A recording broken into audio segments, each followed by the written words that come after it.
Bismillah ar-Rahman ar-Rahim. Assalamu alaikum and welcome everybody. You all must be wondering that why did Margala Book Club think of having a seminar or a webinar on situation in Afghanistan. This is a club which primarily deals with books. We talk about literature, we talk about books, we talk about poetry. And then of course we have some live chats also at different timings. But this time Mr. Zabir Rahman suggested that MBC should come up with a different sort of activity so that we can get involved with this most important event which is taking next door to Pakistan, and we should start working on this and we should start discussing the issues. And for that we have three speakers who are going to talk about it. First of all is Ambassador Abrar Hussain. He will be talking about Afghanistan today. Then it is Ambassador Asif Durrani. He'll be talking about Afghanistan tomorrow. Then Inspector General Ehsan Ghani Khan, he'll be talking about the situation of Afghanistan and its impact on Pakistan. Before we begin, and I request the first speaker to take the floor, I'll just briefly talk about what happened. 9/11 was basically a time when it changed the whole basic norms of conducting interstate relations. 9/11 gave United States of America and its allies a chance to be the judge, jury, and executioner at the same time. They ensured that after their psyche was bruised because of the World Trade Centers coming down, they wanted to take revenge. And that revenge continued since 9/11 till a few days ago. Now, things haven't changed. Things haven't changed much, because what the Americans did was that they upped their guards, but they lowered the basic norms of conducting diplomacy. So all the last 20 years, if we look back, we would be seeing that they have conducted the diplomacy like cowboys. Either you are with us or against us or these type of things. And it resulted in a lot of casualties, not only in Afghanistan, but also among the NATO, United States, and other allied troops. Things have changed after the 15th of August, and we are going to talk about whether it is a good change or it's a bad change. And we are going to talk about the sensitive issues, and we are going to talk about the diplomatic issues. But my request to the speakers would be that you will be given 10 minutes each. Please try to finish your presentation within 10 minutes. I'll give you a warning shot around 8th minute, and then 9th minute, and 10th minute, your mic will be switched off. In the end, Inspector General Ehsan Ghani Khan, when he'll be talking, he has asked me to give him like 11 minutes. So if I have to give him 11 minutes, I'm constrained to give 11 minutes to Ambassador Abrar Hussain and Ambassador Asif Durrani also. So Abrar Saab, the floor is yours. Please go ahead. And the only request to all the speakers is, please be frank. Be open. Whatever you say, be frank. It's not being recorded for any official purposes. It is being recorded or being done so that people should be able to understand that. Thank you so much. We all know what's happening in Kabul today. What's the current situation? The latest is that the Taliban formed a government last evening, dashing all hopes for an inclusive government. They have been promising that they would form a government which will include all stakeholders or all ethnic groups. But the government that they formed is inclusive only to the extent that some non-Pashtuns like Tajiks and Uzbeks have also been included, although no non-Taliban has been included in the new cabinet. But before going into the present, let me talk about the past. What were the circumstances? Which were the events that led to the current situation in Kabul? And I'll have to go back into the history and try to cover all this within the next 10 minutes. Well, we all know that Soviet invasion 42 years ago in 1979, and then there was 10-year-long jihad, which was supported not only by Pakistan, but also by the US and all its allies. And CIA was working here during those 10 years. Then Geneva Accords were signed hurriedly without any consideration about future setup in Afghanistan and about return of refugees. In 1990s, there was an infight among Mujahideen groups. There were law and order problems and in Afghanistan, and our failed efforts in the form of Peshawar Accord and Islamabad Accord. Then there came Taliban, who began from Kandahar. They started by helping a Pakistani convoy which was going to Central Asia. And due to our sympathies with Taliban, there was Rabbani government's reaction and an attack on our embassy in Kabul. Then Taliban government in 1996 was recognized only by 3 countries, including Pakistan, plus Saudi Arabia and UAE. Well, this Taliban government enforced Sharia in accordance with their own conservative interpretation, which was not only conservative, but also had a mix of tribal traditions and culture. Al-Qaeda was also a factor in Afghanistan and some other extremist groups which were given refuge in Afghanistan by the Taliban government. The US demands for handing over of Osama bin Laden were turned down by the Taliban regime at the time, and this paved the way for the US invasion after 9/11, and the Taliban government was brought down. Well, then another important event was the Bonn discussions, the Bonn agreement. But unfortunately, it did not include Taliban. They were kept out of the system. So when they started resistance against the foreign troops, they were not readily accessible for any talks.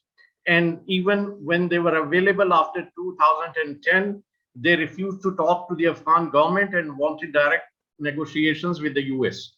The US finally agreed to it in 2019. In between, Pakistan tried its best to facilitate direct talks between the Afghan government and Taliban in Murree in 2015, but these were scuttled by the Ghani government. The US-Taliban talks in Doha resulted in Doha Agreement of 29 February 2020, and the Ghani government was given about 18 months for an intra-Afghan dialogue. Ashraf Ghani, however, failed to negotiate successfully and arrogantly claimed to eliminate Taliban within 6 months. This decision to test the Taliban power on the battlefield was imprudent.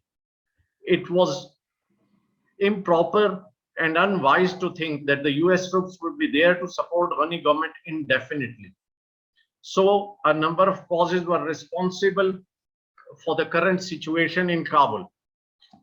Briefly, I'll say number 1, Geneva Accords without a future setup. Number 2, Mujahideens fight against each other in 1990s. Number 3, Taliban's strict actions in late 90s, which still terrify their opponents.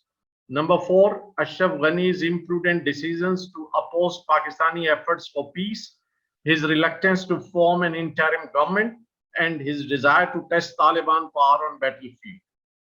Number 5, Afghan army problems, the attrition rate, and ghost soldiers. Number 6 was undercurrents in the region due to presence of foreign troops, hence the regional countries' covert support to Taliban. And number 7, last but not the least, Taliban faith, valor, and grit led them to victory. Well, having said all this, now everyone was expecting that this time Taliban, who are pretending to be different than the previous Taliban regime, would be would be fulfilling their promises, and whatever they have said would not be only for optics. It would not be only some tactics, but they would really fulfill their promises. So far, they have showed a change in some sense. Politically, they have tried to approach all their neighbors. They are trying to befriend China and Russia and Central Asian states and Pakistan, everyone. And uh, ideologically, they have tried to pose that they are comparatively less conservative this time.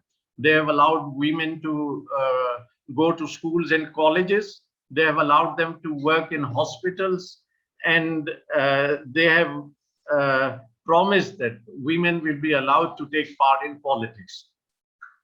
But after forming the government yesterday, there have been disappointments at some places. EU has said that it's not an inclusive government, and the Americans have also said so. And maybe most of the Western countries would not recognize this government immediately. But let's see what's the reaction from the regional countries, especially China, Russia, Central Asia, and Iran is also very important. And Pakistan is perhaps waiting a reaction from other countries and trying to recognize the new government this time in consultation with all other regional countries. I think I'll stop here. And if there are any, if there's anything left, we can try to cover it in question answer session. Thank you. Thank you, Abrar Saab. Very kind of you. You still had 2 minutes and 30 seconds, and I'll give it to Asif and he can utilize it. Asif, thank you very much. I would request you that when you talk about Afghanistan tomorrow, rather than going into the past history, if we can just be very crisp and sharp and go straight to the point, so that more people are able to understand the situation, not as an expert, but maybe a person who has an interest in Afghan situation. Thank you. Sir, your wish is my command, so I'll try to stick to the subject. Am I audible? Yes, please, go ahead. Oh, thank you so much. Thank you so much. And in the beginning, let me make it clear that predicting a future about Afghanistan is a gigantic task. You cannot predict the present of Afghanistan. What to talk of discussing future. However, some intelligent guesses based on certain ground realities can be made. On the political plane, which you see, this cabinet is not inclusive. Abrar Saab has just talked about it. However, it is an interim arrangement, which means that they have removed the element of ambiguity which was surrounding around the formation of the cabinet. It was being speculated that there are many differences within the ranks of the Taliban, therefore they are unable to form a cabinet. Second view was that they want an inclusive government, which they could not because the rival ethnic groups they were not agreeing to. And I think when you get the information in bits and pieces, even from Uzbeks or Tajiks, this seems to be true. And the so-called Coordination Council by President Karzai and Gulbuddin Hikmatyar and Dr. Abdullah, they failed. They failed to coordinate different ethnic groups to come around to an idea. So therefore, these were the difficulties which were grappled by them. However, with this cabinet now in place, they have tried to scoff speculations about the differences in their ranks. And this cabinet is likely to give a shape to the forthcoming government in Afghanistan. They have still kept the door open for a future inclusion of various interest groups. However, we have to wait and see. And I'll be reluctant to hazard any guess to state that how these things are going to shape. For instance, everyone almost, there was a unanimity that Mullah Baradar is going to head the government, whatever shape. But it turned out to be that Mullah Hassan, who is considered to be a very hardliner, and he was the governor in Kandahar also, and he is considered to, in fact hanged people who were involved in adultery or some other crimes. So he is a strict ruler. So you should expect a certain harsh measures, and we should be prepared for that. Secondly, there's an alarming situation, and which will have a grave impact on the future of Afghanistan. And that is about the economic situation. This economic situation, Taliban have inherited. And amazingly, that when the American left and Mr. Ashraf Ghani, he left the capital, there was nothing left as far as kitty is concerned. So they are unable to pay salaries, and still you are not sure that how many government servants are still there. They are present, because there are some international media reports that almost 70% of the government officials in civil bureaucracy, they have just not turned up. Secondly, banks are closed, they are rather paralyzed, and nothing is moving. And that is also alarming. So this is leading towards a speculation about the future, that what kind of uncertainty is awaiting the Taliban dispensation in future. Secondly, and more alarmingly, is that almost 60% of the Afghan population is vulnerable to famine conditions.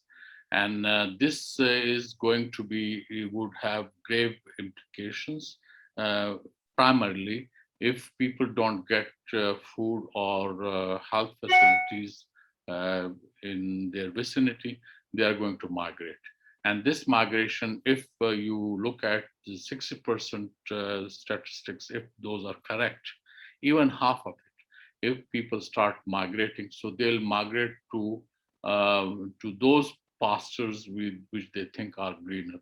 And in that case, I think they will cross over their boundaries, and they may enter the neighboring countries.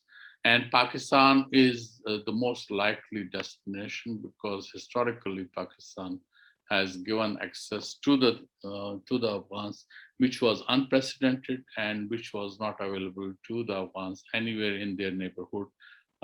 In normal days, 50 to 60,000 Afghans would straddle the border, and for businesses and work. So I think that is if now we think that we have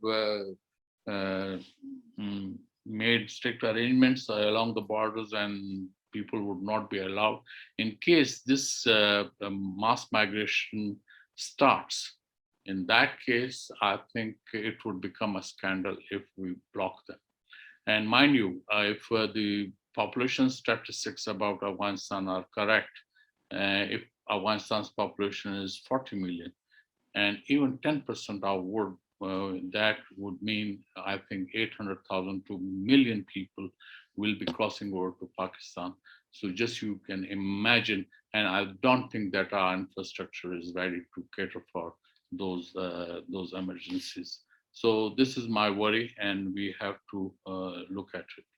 Then now another aspect we should look at it, and which would be from the political point of view, is going to be have far-reaching implications.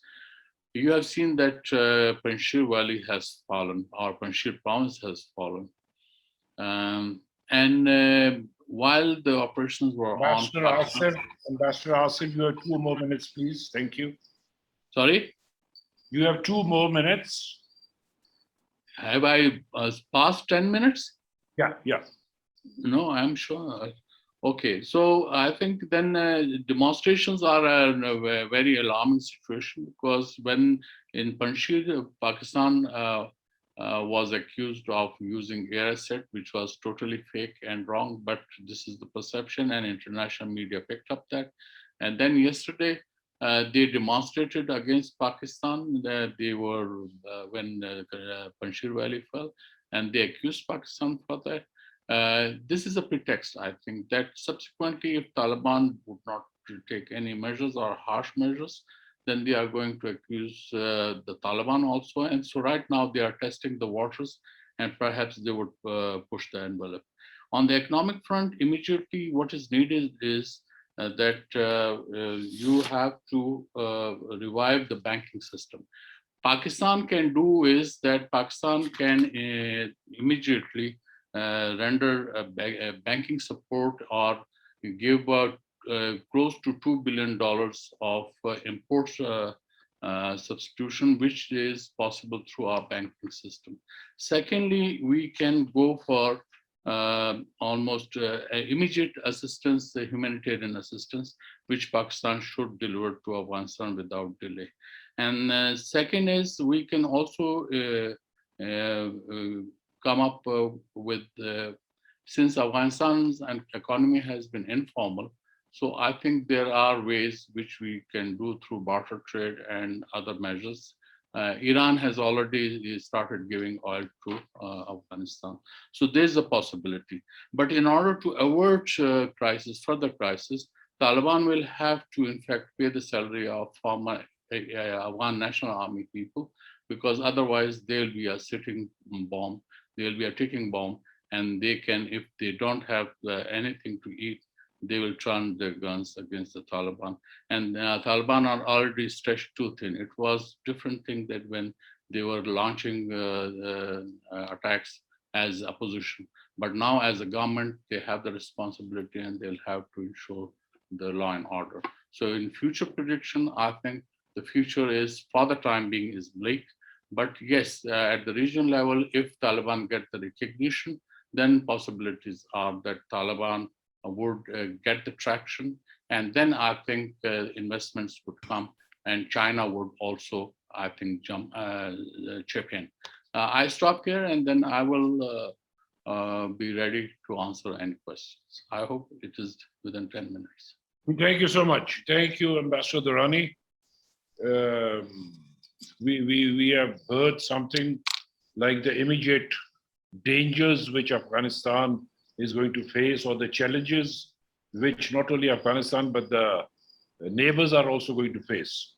However, one thing, if you can talk about it a little later in the question answer session, is how would it impact Afghanistan if China were to offer a similar package to Afghanistan like the CPAC? And think about it, and then we can talk about it during the question answer session. Now I would request Inspector General Mr. Ehsan Ghani Khan to talk about the impact on Pakistan regarding the Afghan situation. Assalamu alaikum. Thank you, Ghalib. Now that we are talking about the present and the past and the future, let me start with two quotes. One is, divorce your past, court your present, and marry your future. And Gandhi said, the future depends on what we do in the present. As mentioned by the two speakers and the moderator, the Afghan situation is too volatile and too fluid to comment on. But we know that there are no permanent friends nor permanent enemies, only permanent interests. We also know that as Pakistan and Afghanistan are twins, Pakistan and Afghan militants too are twins. Further, that the Pakistan-Taliban equation is a marriage of inconvenience based on a narrow conversion of interests in Afghanistan. Besides, TTA only listens to those Pakistani demands that are consistent with their strategic interests and ideological worldview. Additionally, TTA victory for Pakistan is what we can call the Pyrrhic victory, which is a victory that comes at a great cost, perhaps making the ordeal to win not worth it. But let's hope for the best and prepare for the worst. Let me quote James Callaghan, who said, "The sky turned black with the flapping wings of chicken coming home to roost." I'll talk about the risks and challenges first. In my opinion, there is nothing wrong with the win of a specific ideology as long as it is not imposed on others. Many in Pakistan are celebrating TTA victory. Many in Afghanistan are dreading it. Many in the oppressed and occupied Muslim countries and regions are hopeful and ecstatic. Unbelievable it may sound, but the far right in the US too are among them and are praising Taliban victory and their anti-feminist and anti-LGBTQ agenda, promoting them as good guys, celebrating their willingness to execute others and compare their own struggle against liberal godlessness with the Taliban's rejection of the Western decadence. Admirers include Donald Trump himself, Congressman Matt Gaetz, who described the Taliban as more legitimate than the Biden administration. The question on everyone's mind is if TTA is old wine in new bottles. We had a little discussion with a delegation from Afghanistan, all former Afghan government officials at the Institute for Regional Studies. They were rather upbeat about the new TTA. Either they knew they were in Pakistan or they actually believed in it. TTA carries a huge baggage of their past, and that makes trusting them almost impossible. The whole world and the Afghans blame 2 decades of corruption for quick collapse of Afghan government and the army for TTA victory. But did they find this out on August 15? They should have known it in the second or the third or the fourth year and done something about it. Another question is, if TTA is as monolithic as it was in their first incarnation, Mullah Omar was the unquestionable embodiment of TTA then. In Pakistan, there could be rise in terrorist attacks.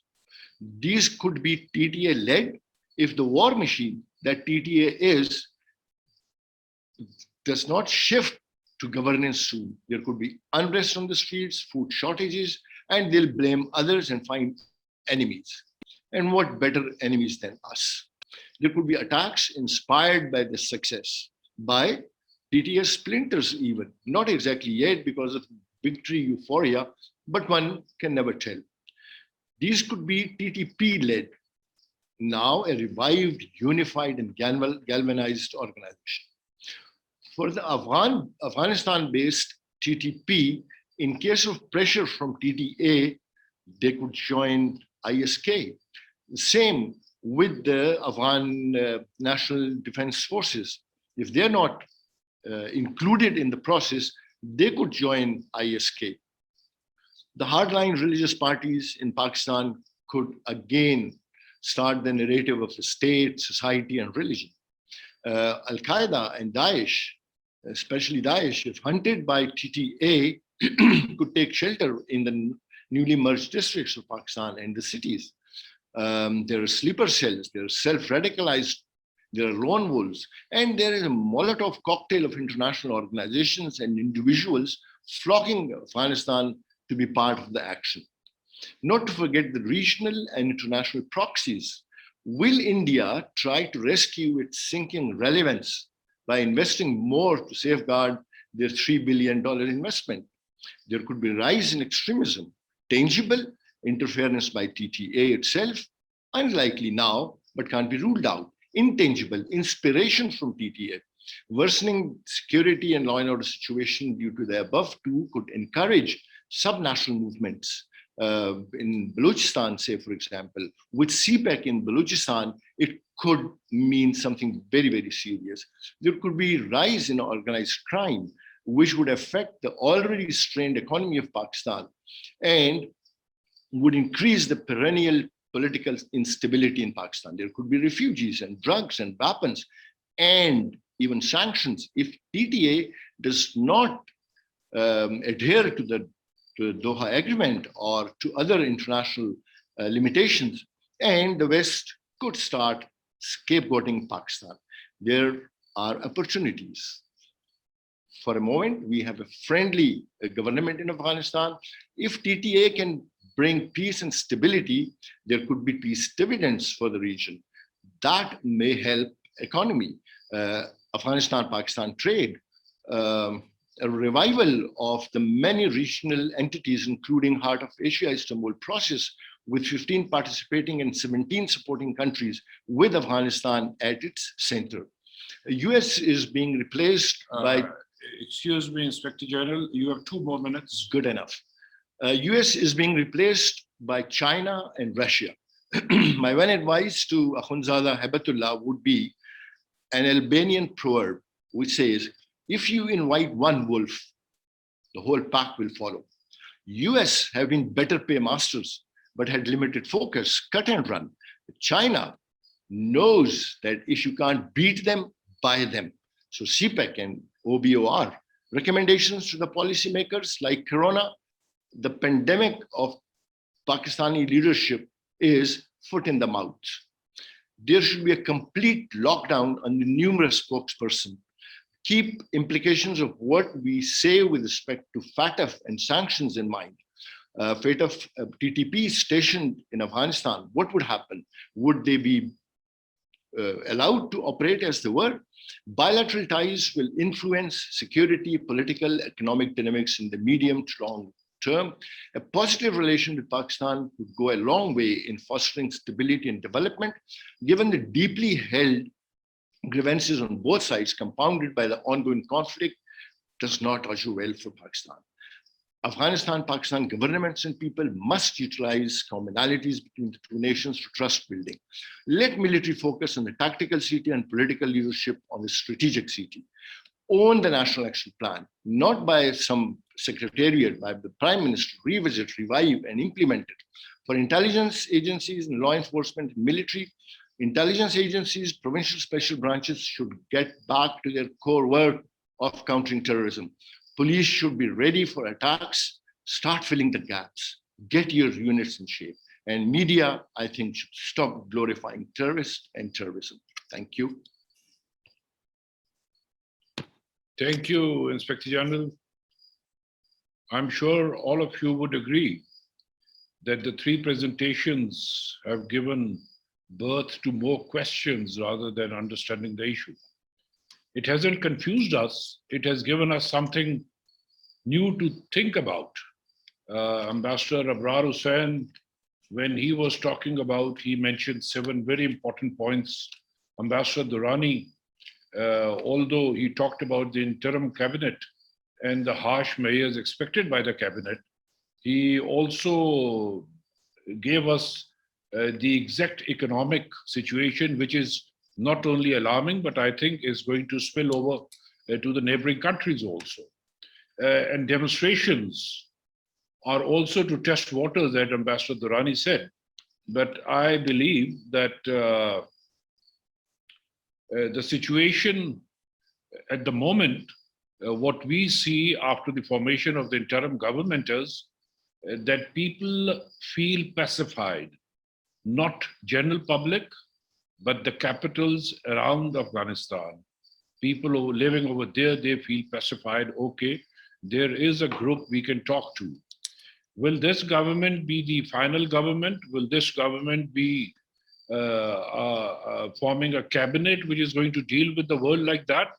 And do we expect that after the recognition by a few countries, it would be recognized by others, especially the North Americans and also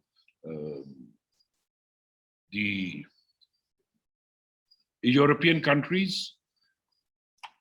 And I would also like to extend a very warm welcome to Ambassador Riaz Khokhar, our former Foreign Secretary. Sir, a very warm welcome to you. And before we get down with the question-answer session, may I request you to say something for at least 5 minutes? Thank you, sir.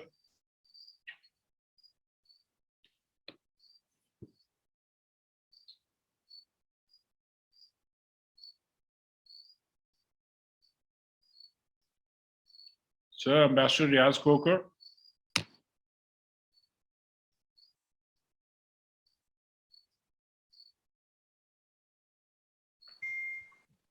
So,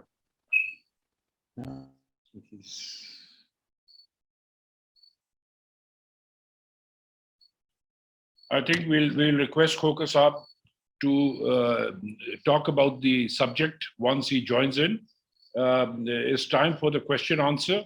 And the first question I have is from General Chamrez Saleh. And he says that the province of Balochistan is already restive and stability in Balochistan is critical for CPAC. What would be impact of situation in Afghanistan on province of Balochistan?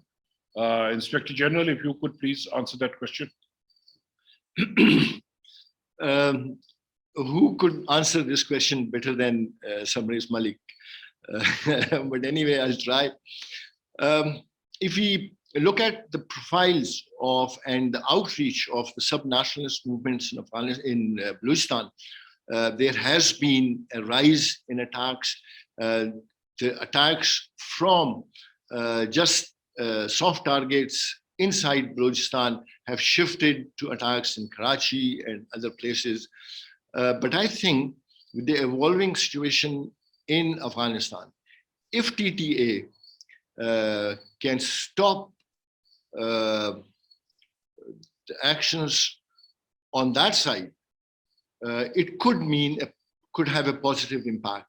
Otherwise, as I said in my talk, with the situation, if it gets worse, our focus will primarily be on hardcore terrorist attacks linked to religious sectarian attacks. So Balochistan would be a huge issue. There are attacks taking place almost every week. So I think we have to be extremely, extremely careful about this. One thing could happen, and which is that if those who are supporting the regional powers who were supporting and the global powers who were supporting sub-nationalist movements in Balochistan, if that is cut off because of the new situation in Afghanistan, it could be positive. Otherwise, it would have a very, very bad impact on the CPEC and Balochistan. Thank you, Inspector General. Ambassador Durrani, just give me a minute. Foreign Secretary Ambassador Riaz Khokhar has joined us. Sir, I would request you to talk about the issue for about 5 minutes. And I would, with your permission, like to remind you of one of your comments which you made during the Envoys Conference in 1999 in Islamabad. And while talking to the then chief executive, you said that Taliban is a commodity which cannot be sold in an international market. Do you still stand by that statement, or you think that this new generation of Taliban is a bit different from that? Floor is yours, sir.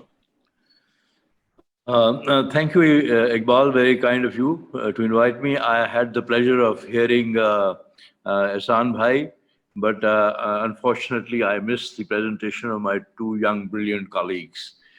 You know, I basically stand by what I said then, because at that time, the international situation was so complex that I think all my colleagues who attended that conference agreed with me that selling Taliban for recognition in various capitals of the world was not acceptable. That is what I said.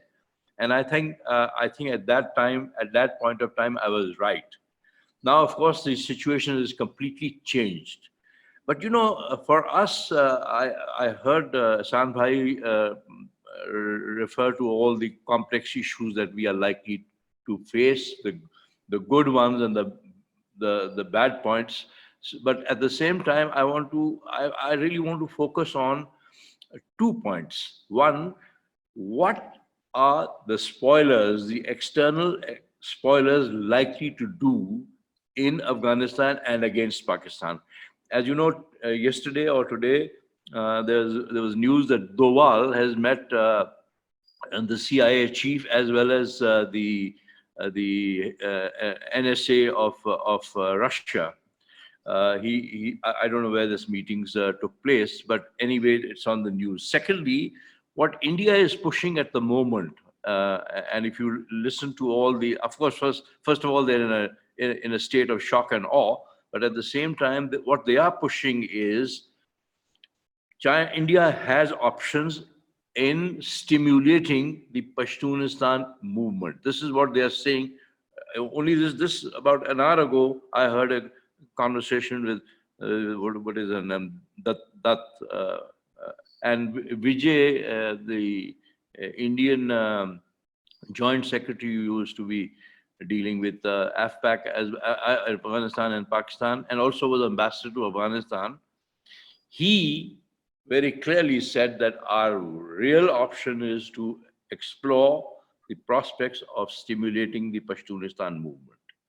Now, my main idea here, my main point is, all around the world, we are being accused that we are totally responsible for having launched the Taliban into Afghanistan. And of course, within Afghanistan also, Afghanistan is very deeply polarized. There are very few people who are in favor of Pakistan, but it seems like to me that a lot of people are not in favor of what they think Pakistan has done. Whether we've done it or not is another matter. I'm not privy to that. But I heard, I think this was one rumor that I'd heard, that suddenly there was a burst of Punjabi tourists in Chaman. I don't know. I have not been to Chaman myself, but there were just rumors. But let's not accept that for the moment.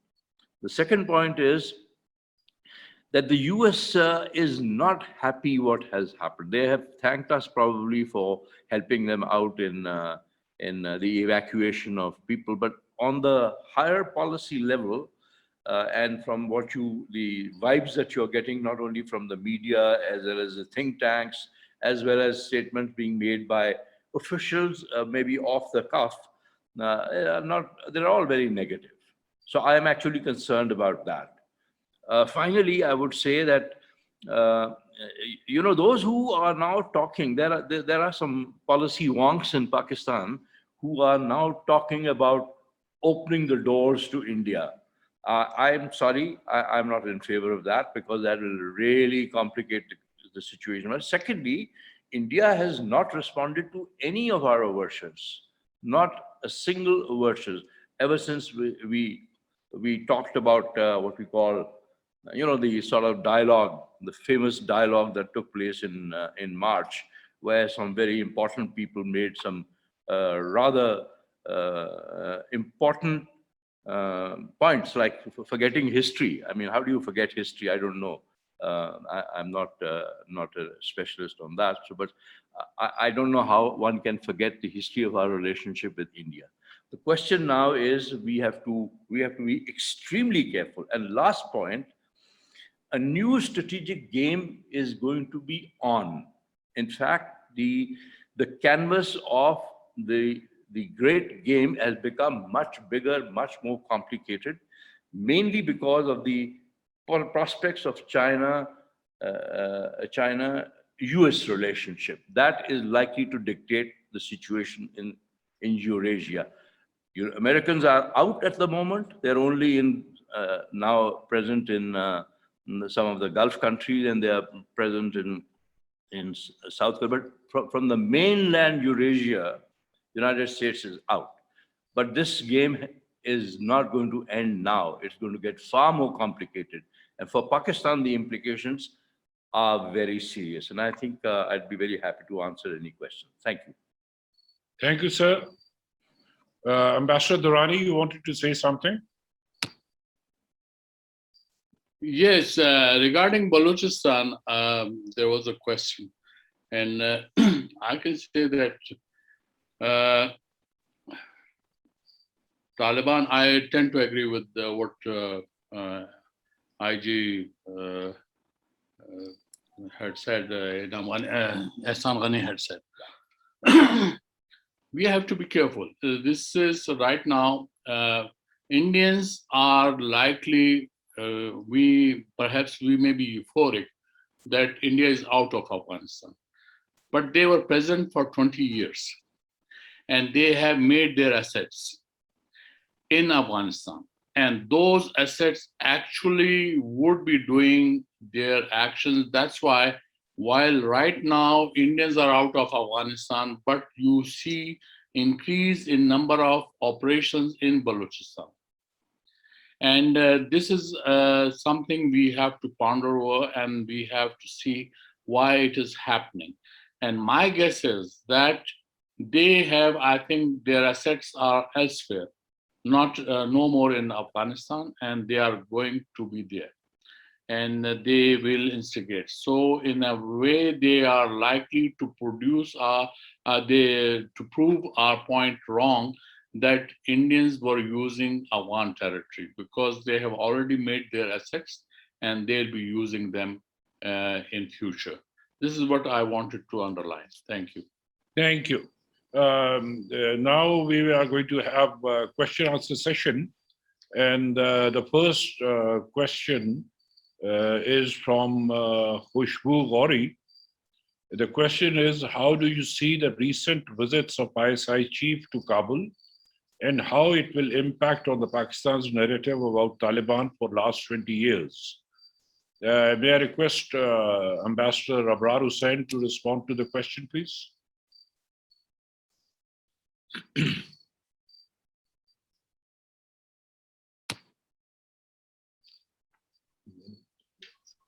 Yes, the ISI chief may have visited Kabul in good faith. And as the agenda was announced that he wanted to discuss the security issues with the new leadership. But this has been exploited by our enemies, not only in India, but also in Afghanistan. People have been blaming us. And as you said, our narrative, which was that we are not supporting of the Taliban, has been a bit weakened, perhaps due to this open visit. So it would have been much better if the visit would have been taken place in the company of some political leadership.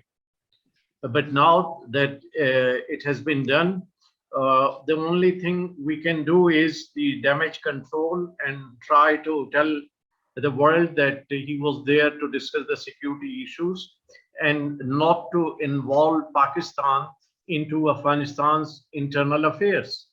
And the Taliban have also said very clearly, once again last evening, that they would not like any interference in Afghanistan by foreign countries. And Pakistan, I think even otherwise, should not interfere in their political or their cultural or religious matters.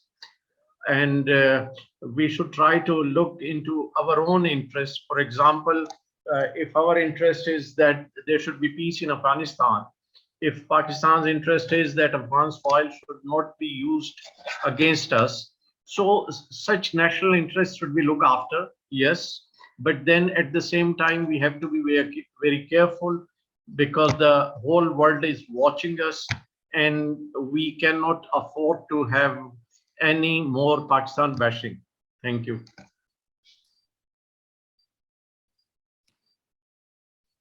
Thank you, Ambassador Abrar Hussain. There's a question by Mr. Ismail Khan, and he says that there has been a lot of criticism in Pakistan for previous Ghani government, but hardly any negative opinion against Taliban. Given that there were two parties in the conflict, how does that reflect on Pakistan's stated policy of having no favorites? How do you assess that? Inspector General Ehsan Ghani, if you could please respond to that. Before I respond to that, let me build on what Ambassador Riaz Khokhar said about Pakhtunistan. Noor Wali Masood, a few weeks back, in an interview to CNN said, and he kind of deviated from the set policy, said that we need to liberate the newly merged districts, something on these lines. So it's a deviation, and it could have implication if they actually go towards the Pakhtunistan issue. However, Pakhtunistan issue was very hot back then. I don't think there is any reason for the Pakhtuns of KP and even NMDs to think about Pakhtunistan issue. Now, when we say about Ismail Khan's question, it kind of relates to me also, but to my two fellow panelists also. While I think the winner takes all. So if the Taliban had been defeated, we would have probably said, oh, they were doing this and that. As I said, everyone is blaming the 2 decades of corruption by Karzai and Ashraf Ghani governments, but it didn't come in one day. Everyone knew this was happening, and nobody was kind of actually talking about these things. So maybe about the favorites, one of the other panelists or even Ghalib, you would like to answer that? No, I think as the moderator, I should be answering the questions, but I would request Ambassador Durrani to add a few words to what Ehsan has said. I agree with Ehsan, what he has said. And in fact, Ashraf Ghani or Karzai, they were paratrooped by the Americans. They never ran even 2-man offices in their lives. And they had no, as far as their credentials were concerned, they were neither mujahids or they never had political credentials. Yes, Karzai had the tribal credentials, that is there, but he could not use it when he was paratrooped by the Americans, so he was considered to be the American puppet. So this is the fact sheet. And Americans, they relied more on their advice, and they were in fact dishonest in giving them the advice that Afghanistan is a conservative society. Don't talk about this so-called human rights, women's rights, because when you talk about in terms of Pashtunwali and others, so Taliban's narrative got the day in the rural areas and elsewhere that they want to bring out our women in public, and which is an insult in the Pashtun society or in Afghan society, which is a tribal society. I don't want to go into detail, but here, so the comparison is difficult vis-a-vis Ashraf Ghani's government and Taliban's government. Taliban are conservative people. Personally, I may have different views about Taliban, but what to do? We are talking about Afghanistan. What is possible or permissible or advisable in Afghanistan perhaps may not be good for us. But the question is that those are the realities. If you think Afghanistan can become a democracy like the West, then I think we would be misleading ourselves. This has not happened. At least this is the 20 years experience we have seen. Thank you. Thank you. We have another question by Malik Jawad Shah, asking if KPK, especially Peshawar, have a relapse of unrest due to reunion of TTP across the border after Taliban victory in Afghanistan, or we have overcome that threat already after successful operations in tribal areas. Inspector General Ehsan, if you could answer that. And after this question, I would also, while extended a warm welcome to our ambassador in Morocco, Ambassador Hamid Asghar, ask him to say a few words. Well, Jawad Shah, get ready. I'm not a doomsday prophet, though we have worked so much during the last 5-6 years on damaging the infrastructure, the network of TTP, but they were not finished. The cells were here. They are uniting. They are now more inspired than ever. That is why I always, in my talk also, I said, get ready. I hope it will not happen. I pray it doesn't happen, but we should be ready for whatever falls on Peshawar, on the NMDs. And mind you, NMDs are a huge issue. In the last 3 years, we haven't done much to bring the people into the mainstream. We have, instead of using a carrot and stick, we have used a stick and carrot in the NMDs. And from that I mean, we have established police stations and we have established other courts, but we haven't done much for clean drinking water, for education, for road infrastructures. Funding is not coming, things like that. So NMDs are an issue. Thank you, Ehsan. Ambassador Hamid Asghar, if you are available at the moment, would you like to say a few words?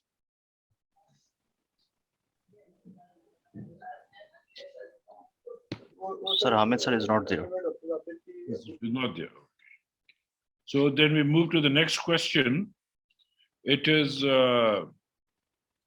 by Mr. Zulfikar, and I would request Ambassador Abrar Hussain to respond to it. It says, what's the situation outside Kabul and airport? All attention is on Kabul. What about people trying to leave for the West and Australia and as refugees to Pakistan? Ambassador Abrar.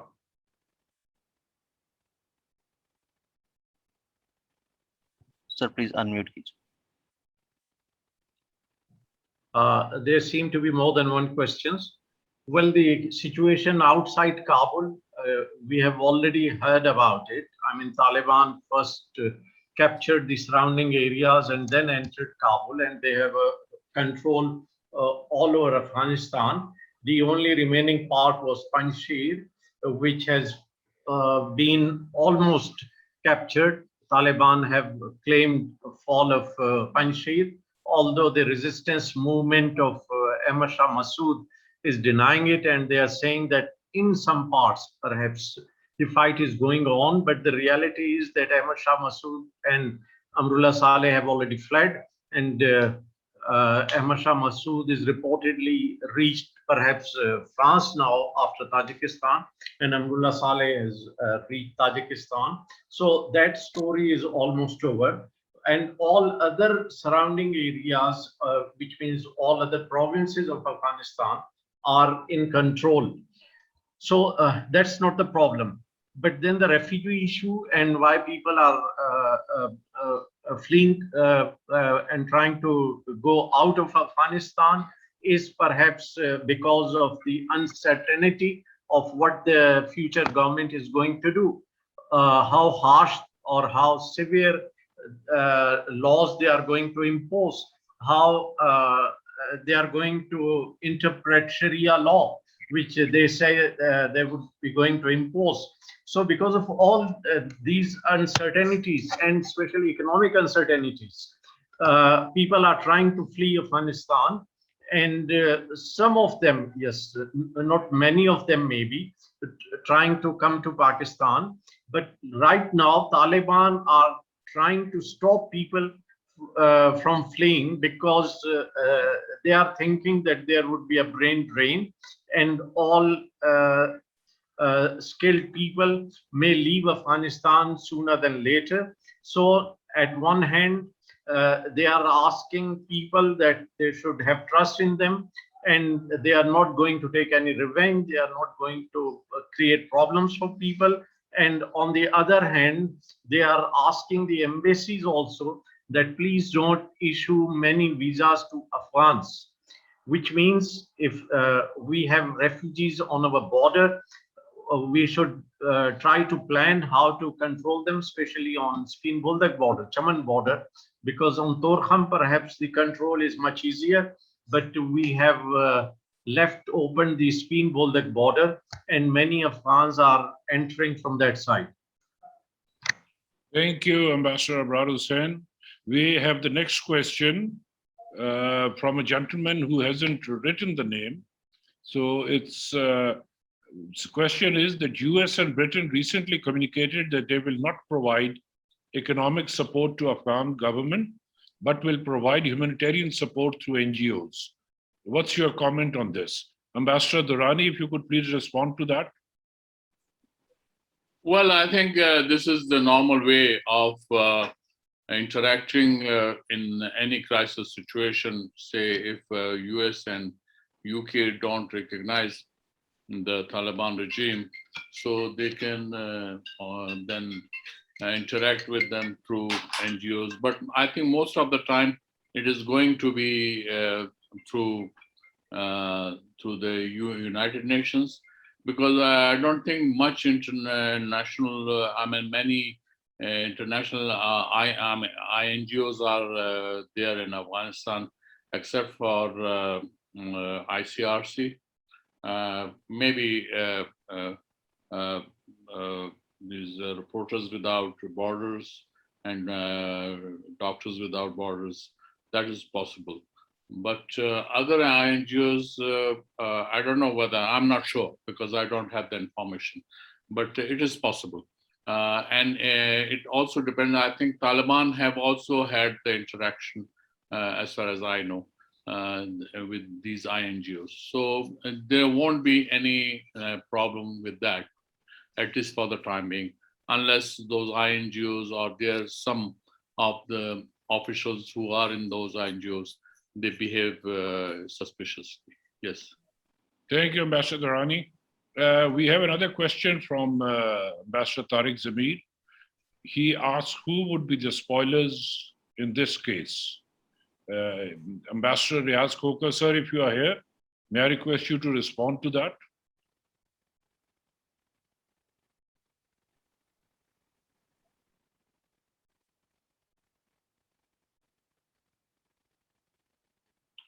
So the question is, who would be the spoilers in Afghanistan?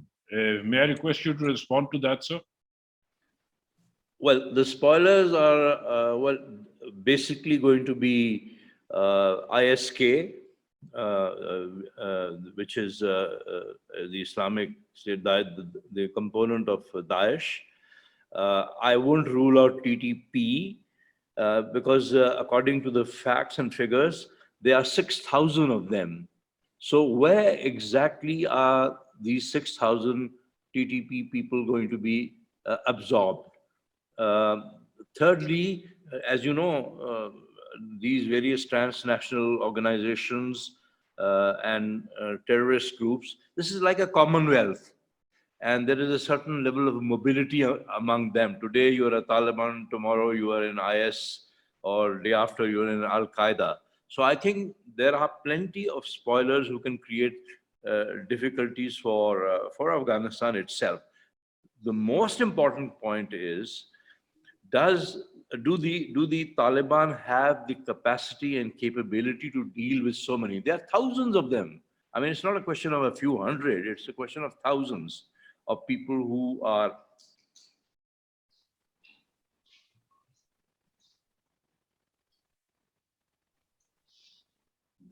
and obviously there will be countries that would also be very happy to support them. Like, for instance, I think there was some reference to Indian assets. I have talked to an Indian person in London recently. He says, we've already deployed them. We've already deployed them where we wanted to deploy them. They have not left Afghanistan. They have not left Afghanistan. They have certainly a very large number of them have been deployed inside Pakistan. I mean, that's roughly what he talked to me about. But I'm just saying, so these are the internal spoilers, and it all depends on the capacity of the Taliban on how they can handle these people. Other than that, as far as external spoilers are concerned, I don't think, China is going to be very cautious. They are going to be very careful, very cautious. They don't want to burn their fingers. Russia also will be cautious. They will be shall we say, benignly supportive of whatever is happening in Afghanistan, but they will be very careful because I have been visiting Chechnya and I've been visiting Dagestan for the last 8-9 years regularly. They are very deeply concerned about that. And not that the Taliban would be exporting people into these areas, it's the others that they are a little worried about, because they say that they, in their understanding, Taliban authorities will not be able to control so many of these non-state actors or transnational organizations. It's not within their capacity. So I think these are the two. These are the sort of elements of who might spoil the situation for Afghanistan. Thank you so much, sir. The next question is by Ms. Anam Feroz Khan. The question is, Pakistan is often seen taking ad hoc security measures to deal with security crisis situations. Today, with the changing regional political and security dynamics, especially with Afghanistan crisis, does it not make it imperative for Pakistan to formalize its national security policy in order to deal with the emerging threats and challenges, especially in regards to resurgence of terrorist groups more effectively? Inspector General Ehsan Ghani, if you could please respond to that. This is a very, very relevant question in the sense that despite being a security state since 1948, we do not have a national security policy. We formulated the first NISP, National Internal Security Policy, in 14, and the second one in 18 to 23. Neither have been implemented. The one had no input from the stakeholders, and NSP, the National Security Policy, which is the mother of all security policies, is now under formulation at the National Security Division. They held a conference on that some months ago, but still nothing has come of it. So I think it's the policy which will govern whatever is happening, and we are not focused on it. We were not focused on NISP 1, not on NISP 2. NISP 2 was formulated by the previous government. It's lying there, it's ready, it has been approved by the federal cabinet, and there is no action. So we have always been reactive. Our reactions have been knee-jerk, except one or two policies that were formulated but not implemented. High time to do it. And it should not be formulated by one particular agency, but I think formulated, then presented to the parliament, and should be passed and should be monitored by the parliament. Extremely important to do that. Thank you, Ehsan. We have a lot of questions, and if we start talking about those questions and responding to all the questions, I think we would probably be getting up at around 7 in the morning. So we would request the organizers to respond to that at a later stage, and they can type the answers, and the panelists can always add their part to it. We have our ambassador in Morocco, Ambassador Hamid Asghar, online. Hamid, would you please like to say a few words? You have about 3 minutes before we close. Ji, Assalamu alaikum, sir. Can you hear me, sir? Ji, we can. Ji. Please go ahead. Excellent. Ji. First of all, my compliments to all of the distinguished speakers. I don't know whether you can see me. I can only see Ghalib Saab, Durrani Saab, and Abdar Saab. So my salams to everybody. Gentlemen, my perspective sitting over here in Morocco is slightly different. I feel this is both a tremendous opportunity for Pakistan. I feel that after some time, we have a lot of cards in our hands. You see, the first thing is I feel we do not need to be apologetic about having any communication with the Taliban. The Taliban are a reality.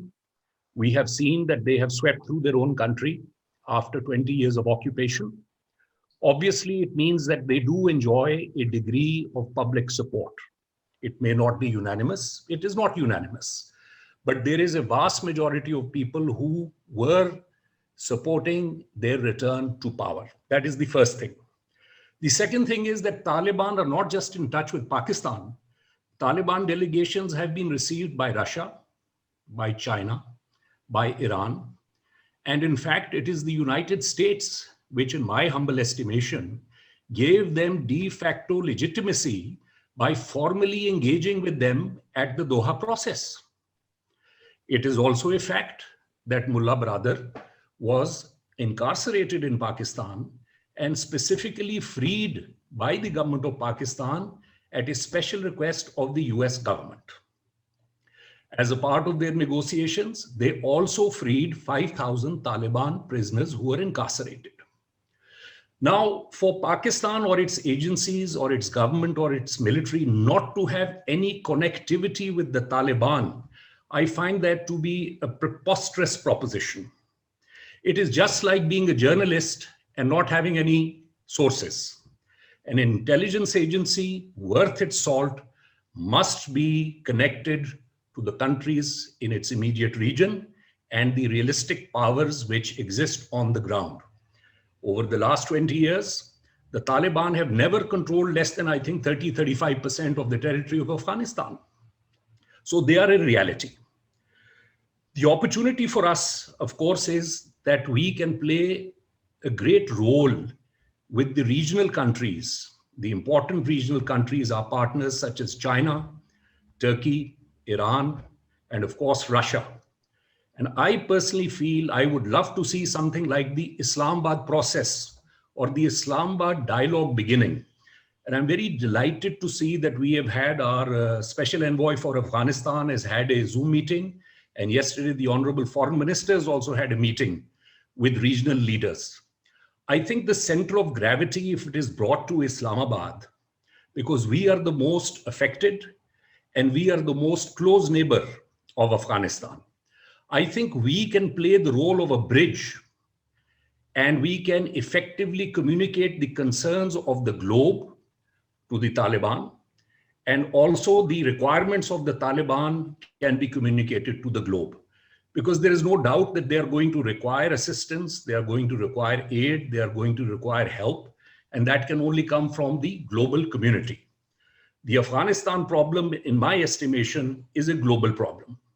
So only a global solution is going to be able to resolve many of the challenges which are going to come forth. Of course, I'll conclude by saying that it is a geostrategic earthquake. Indeed, India and the United States at the moment, they are completely sort of in retreat, in disarray. But I feel that, as the old saying goes, the time of greatest victory is the time of greatest danger. We must be very sober in our assessments. We must be very calibrated in whatever connectivity we are trying to establish. And as one of the honorable speakers said, we must not try to control the Taliban government. We must communicate with them effectively. And we must also ask the world to understand the peculiar culture of the society, of the people, and the wish and desire of the people. Western democracy and Western social norms cannot be imposed in Afghanistan. So with these few words, I thank you and hand the floor back to Ambassador Khalid. Thank you, Ambassador Hamid Asghar. Very kind of you to have joined us. Ladies and gentlemen, I think it's time to wrap up because we have already exceeded the time limit. I'd like to thank each and everyone, Ambassador Abrar Hussain, Ambassador Asif Durrani, Inspector General Ehsan Ghani Khan, and a very special thanks to Foreign Secretary Ambassador Riaz Khokhar and Ambassador Hamid Asghar, and extremely, extremely special thanks to two persons. First, to Mr. Zabir Rahman, who gave the idea to have this webinar, and then to Uzma for arranging everything. And making sure that a large number of people join this webinar so that we can understand the situation. What our speakers have told us in the question and answer, I think probably there are too many fears in our minds. We are skeptical. We are as skeptical as any other country would be. But at the same time, we feel satisfied that things are going for a change. And this change could either bring more chaos or it could bring opportunities for us. It's for our policymakers to see how they come about it and how would they deal with the situation in the coming weeks, days, and months, and maybe years, because whatever needs to happen in a way that it brings stability and peace, not only in Afghanistan, but also in Pakistan. Thank you very much, all the panelists. Thank you very much, all our guests who joined us. And hopefully, inshallah, next time we are going to come up with another topic. And again, in the same room, Ehsan Ghani and I will be sitting there and talking to you. Thank you so much for the office. Thank you.